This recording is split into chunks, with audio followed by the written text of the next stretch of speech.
tout le monde mérite une chance égale.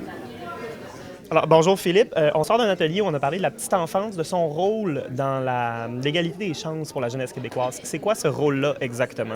Bien, c'est un rôle de stimulation, c'est un rôle aussi de permettre que chaque enfant québécois ait le même accès à une qualité d'éducation à la petite enfance, peu importe le milieu social, peu importe la région. C'est vraiment une égalisation pour tout le monde, que ce ne soit pas uniquement certains jeunes de certains quartiers ou certaines villes favorisées qui aient accès à une qualité de haut niveau, mais tout le monde au Québec. Depuis quelques mois, depuis quelques années, beaucoup de sujets en petite enfance qui font couler beaucoup d'encre. On parle de modulation des frais de garde, on parle de compression dans les CPE. Est-ce que ça a un impact justement sur le réseau et sur l'égalité pour la jeunesse?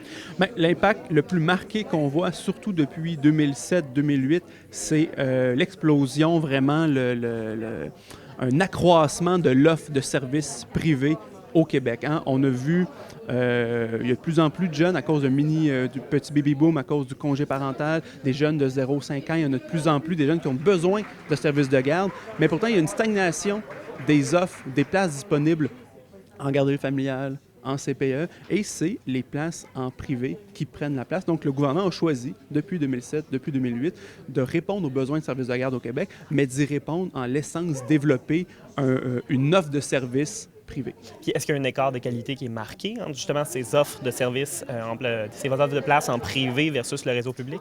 Bien, ce qu'on remarque, surtout quand on regarde le comparatif CPE et garderie privée, mais également en milieu familial, c'est un écart très important, très important. Regardez, des taux d'insatisfaction, des fois, tout dépendant pour la structuration des lieux, la qualité des activités, le rapport entre les éducatrices et les parents, les éducatrices et les enfants. Des fois, des taux d'insatisfaction ou de qualité jugée insatisfaisante qui frôlent le 40 ou le 45 % pour les garderies privées versus les CPE, par exemple, qui ont des taux d'insatisfaction des fois de 3, 4, 5 % donc que c'est l'exception à la règle qu'il y a une mauvaise qualité, et à l'inverse, des résultats de haute qualité, des fois qui dépassent le 60 ou 70 % pour les mêmes CPE. Donc vraiment, il y a un écart, ces deux mondes complètement différents.